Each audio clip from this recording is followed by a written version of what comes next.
Hello friends, welcome back to my channel. Today, we're diving into one of the most hotly debated topics in Washington right now, the Social Security Fairness Act. If you've been following along, you know this legislation could make some huge changes for public servants and retirees across the country. But there's more at stake here than it might seem on the surface. Let's break it all down. What this act is, why it's important, the political dynamics at play, and what could come next for millions of Americans who rely on Social Security benefits. Introduction to the Social Security Fairness Act. To kick things off, let's talk about what the Social Security Fairness Act is all about.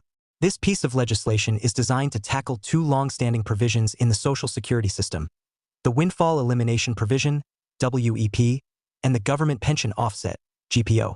Both of these provisions have caused countless retirees and public sector workers to lose out on their full Social Security benefits. And that's the core of what this act aims to change. What are the WEP and GPO? And why do they matter?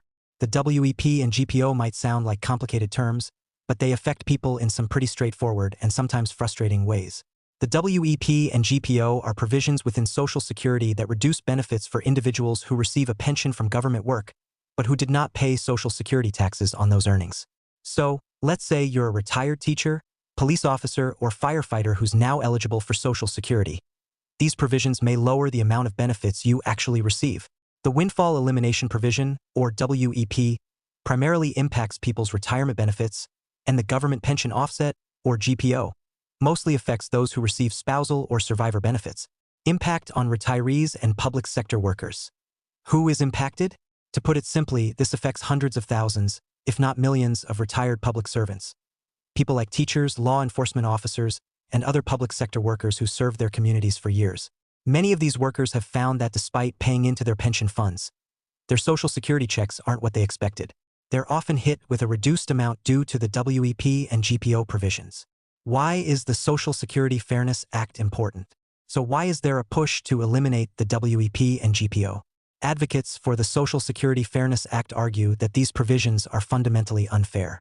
They see it as a double standard. These workers paid into their pension funds just like any other worker who paid into Social Security, and they believe they should be entitled to their full benefits without deductions. The act is a call to restore fairness and ensure that retired public workers aren't penalized. Congressional support and bipartisan interest. This brings us to what's happening in Congress right now. The Social Security Fairness Act actually has widespread support from both sides of the aisle. With 330 co-sponsors in the House of Representatives, this bill has garnered a significant level of bipartisan backing.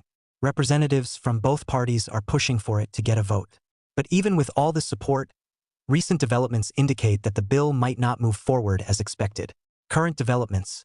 Tabling the bill, here's the latest. A recent report by Newsweek broke the news that the bill's progress was unexpectedly halted. In a move that some say breaks with traditional protocol, a faction of Republicans led by Congressman Andy Harris decided to table the bill. This means it's been set aside indefinitely, effectively stopping its progress in its tracks. For many supporters of the bill, this was a frustrating turn of events. They argue that with the level of support the bill had, it was unfair to simply push it aside without giving it a full hearing or vote. What does tabling mean? When Congress tables a bill, it typically means they're putting it on hold without any set date to bring it back up. In many cases, a tabled bill won't get discussed again for a long time, if ever. Some see this as a strategy to quietly kill off a bill without going through the more direct, and potentially more controversial process of voting it down. The strategy behind tabling the bill. So why would some members of Congress want to put a halt on this bill, especially considering the level of support it had? There are a few reasons this might be happening. One explanation could be the timing. Since we're now past the election, some members might feel that they have more flexibility to maneuver politically.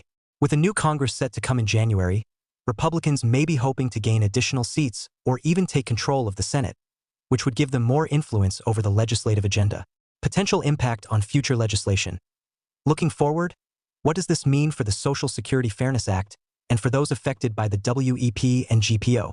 If this bill doesn't make it through in the current Congress, it will have to be reintroduced in the new session, starting from scratch. It's a setback, to be sure, but it's not necessarily the end. With continued bipartisan support, there's still a chance for similar legislation to make it through in the future. Trump's position and Social Security proposals. Let's shift gears for a moment to another big question. What about former President Trump? Some of you might be wondering if Trump or other prominent political figures have proposed any other changes to Social Security. During his time on the campaign trail, Trump mentioned several times that he wants to make Social Security benefits tax-free. This would mean that beneficiaries wouldn't have to pay taxes on their Social Security income, but it's a proposal that has both pros and cons. Pros and cons of tax-free Social Security benefits. On the surface, tax-free Social Security sounds like a win. For many beneficiaries, it could mean more money in their pockets each month. But there's a flip side. By removing taxes, the Social Security Trust Fund could be depleted even faster. This fund, which pays out benefits, already faces serious financial challenges, with some estimates suggesting it could be exhausted within the next decade if no changes are made. If more money is going out without a new revenue source coming in, it could lead to cuts in benefits or a need for other financial fixes down the line.